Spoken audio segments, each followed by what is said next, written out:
Welcome to Edge of Ed with Bruce and Ron from Bellevue College eLearning. And with us today is Betsy Zart-Guide, an instructional designer, also with eLearning. Betsy, do you want to introduce yourself for a minute? Sure. Yeah. Hi, everybody. I'm Betsy. I am an instructional designer with eLearning at Bellevue College. I've been in this role in its current form for a little over a year.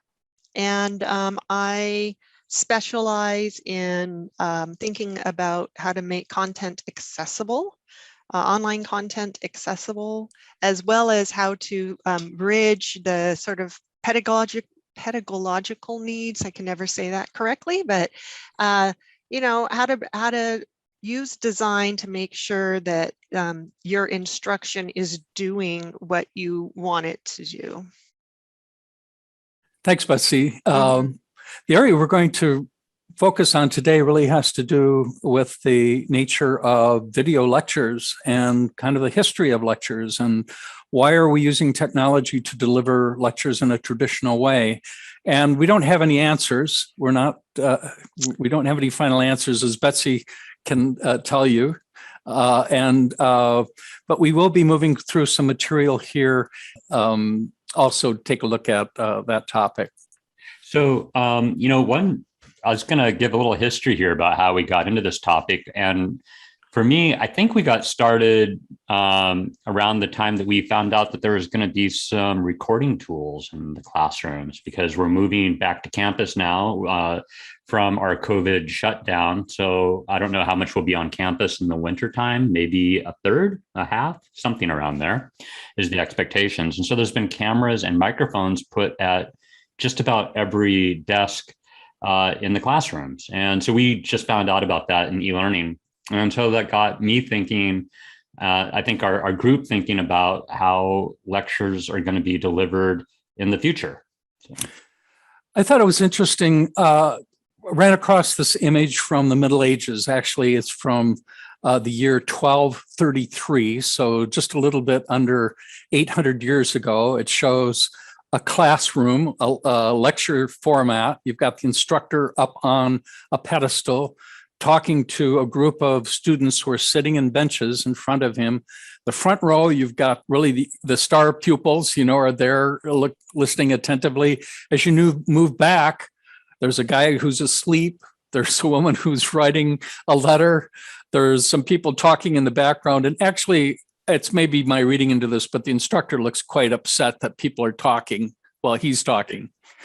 So I thought this image was kind of an interesting way to set off what we're talking about today. Exactly. I thought it would be fun also that we take a look at something more recent, 1961. This was an image from a technology-enhanced classroom, a television, educational television from Purdue. Purdue had a plane that was flying around broadcasting educational television to classrooms, and so that was what was happening in that picture there. So, Betsy, you've got some interesting quotes and perspectives that you're bringing into this. Yeah, well, I appreciate that sort of history behind, first this image, as you said, a medieval image of an instructor who's delivering content to the students who are sitting in rows of desks. And you fast forward it to the 1970s and the instructor's been replaced, the human instructor's been replaced by technology, but you still have the students sitting in rows in desks. And the reason I find this so fascinating is that I have met with many instructors during the time of the pandemic who wanted to and needed to, I shouldn't say wanted to, they were forced to put their content online for the first time. And their go-to, it's just so fascinating to me that the go-to is, oh, I'm going to just record my lectures and I'm going to make that available online, followed by a quiz or a discussion or something like that. And I find it really fascinating, honestly, that modality has lasted throughout time, even though the times have changed, the technology has changed. And I'm just curious about why that is, and what purpose that might serve. I thought there's a, oh, go ahead, Ron. Well, I mean, I think that a large part of it is time, right? It's just what we know. So early on in the pandemic, people might go to that because, oh my gosh, we have to go online literally tomorrow, right? And that's what happened. And so it made sense in a lot of ways to do whatever means necessary. But then as we get on in the pandemic, and at the time that we're recording this, it's been close to 2 years. So then it's like, well, we keep reusing the lecture as we do in a lot of online classes anyways, pandemic aside.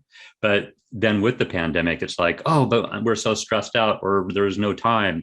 And that may be the case that there's no time, but it seems like that's just something we continue to hear about. So aside from just trying to convince people which might be the better way to learn pedagogically, right? There's also the issue of just people wanting to do it. It's like exercise, right? We all know that running around the block every day, what have you, is going to help your life. But at the same time, trying to get people to do that en masse is really hard. So, Betsy, I'm curious, what are some of the areas that you are exploring to sort of move away from the standard lecture delivery way of presenting information? What's the territory that you're exploring now to sort of enhance, to take advantage of the technology to enhance the classroom experience? Right. So in all honesty, I am not teaching currently. I taught, let's see, I taught a class in winter, and I'll be teaching another class again in spring. So it will have gone about a full year without teaching. So when you asked me about exploring, this exploring is in theory at this point, somewhat. So some of the things I have tried in the past, but you know, one of the things that I have read about in terms of what online education can do well is to promote this idea of the social construction of knowledge. So when we compare the central authority figure, i.e. the instructor, delivering content to students, delivering the important information to students and telling them what it is that they need to know about a subject, we can compare that to the instructor maybe guiding students about how to think and how to find information and how to use one another's knowledge, and how students can communicate with each other to socially construct an understanding of that same concept. So in one case, it's highly hierarchical, right? And the other case, it's potentially more, I don't know if I want to use the term democratic, but it's more crowdsourced, right? It's just more open. And so I've been playing with those thoughts in some of the design that I've been doing, where you have students bring together information and talk about it, and the instructor's job in that case is to help them filter through some of the noise to get to that understanding of that concept. So I would say that's one thing. Very quickly, the other question I know Ron and I have talked about a lot is, if I can find already professionally produced videos in my subject area that are fully captioned correctly, use great graphics, are the right length, what advantage is there to me as the instructor producing a video that isn't as professionally done? And I'd be curious to hear what, I know Ron has feelings about this, about what sort of the pros and cons are of a professionally produced video versus one that an instructor has done that isn't quite as glossy and isn't quite as nice. So two things. I'm playing with these professionally produced videos, and number two, I'm playing with this idea of the social construction of knowledge.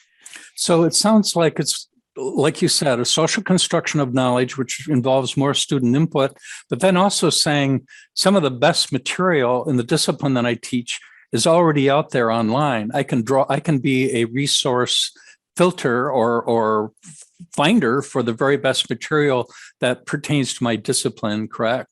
Yeah, I would call it a curator. A curator, great. Mm-hmm. And I know I've had an experience working with LinkedIn.com. It's a web development, web authoring course, web writing course. And they've provided some incredible tools for helping students learn WordPress. And much beyond what I could do on my own. I can't keep up the way that that LinkedIn does. And I find that to be a very powerful tool and worthwhile. And I have a role in terms of evaluating their work. Well, I think that to your first point, Betsy, that's sounds very much like you're going to be your model would be very much involving the faculty into the class, so there'd be a lot of student engagement. I think that the idea that I would have trouble with is not being engaged with the class on some level, and then posting videos produced by other people, because then it looks like it looks like whoever's doing that, the faculty, is not being involved, and then just using these as an escape hatch by posting a bunch of LinkedIn videos and so forth. I think that an advantage that I could see for posting videos that you've created, and I wouldn't think that a person can't post any videos like that are professionally produced. I think that's okay. I think it's okay in my philosophy to post LinkedIn and so forth. I would just want to have some interaction personally. So I would want to have like a welcome video at the beginning of each module and to talk about what's coming up, that type of thing, or to let people know that there's these resources that we'll be tapping into, and I can't produce better than these that you'll be watching. So let's go in and watch them. I would want to be engaged in that way, just personally. And so I would post a welcome video. But the reason why a faculty may want to post videos very specific that they've created would be student engagement on some level. And when I'm talking about posting videos, I'm thinking more like 2-minute to 10-minute videos, just real quick. I don't know, just in time learning, I suppose would be the term for that. But then also the videos can pertain to a particular assignment. So I can't just link. I mean, I don't feel comfortable just linking out to a bunch of videos on JavaScript when I teach JavaScript, because I might be teaching a specific part of JavaScript and a specific assignment. So I want to address that assignment in my videos. So that's one reason that I would post the short videos. I love that, actually. I think those are really great uses of video in an asynchronous online class, because to me that signals a lot of teacher presence. Especially if you are taking the time to explain an assignment to a student, or even suppose you do have these outside produced videos that you've brought in, you can prepare the students to watch it, as you said, by saying, okay, so notice, whatever it is that you want them to notice. You can prep them for that so that they're primed and ready to learn a little bit more, and they're not just watching it willy-nilly. All of those, I think, are really great ways to use instructor-produced videos and demonstrate teacher presence, which has been shown to be an important component to online student satisfaction. Mm-hmm. So it sounds like part of the magic mix is we're using the technology to deliver information, but there needs to be a human presence behind it, a relationship behind it, that the student senses that you're not absent delivering content to them without your personality inflected in that, correct? I would say so. Yeah, I mean, students.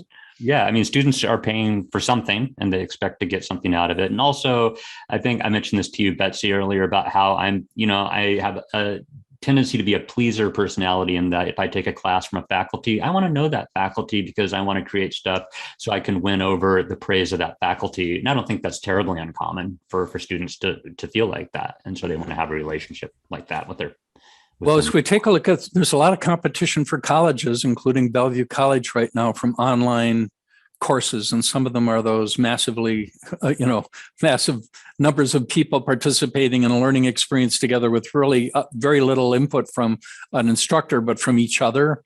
And I think that's one thing that colleges have to offer in this big tsunami that we're in the midst of right now, is that we do provide this more personalized instruction.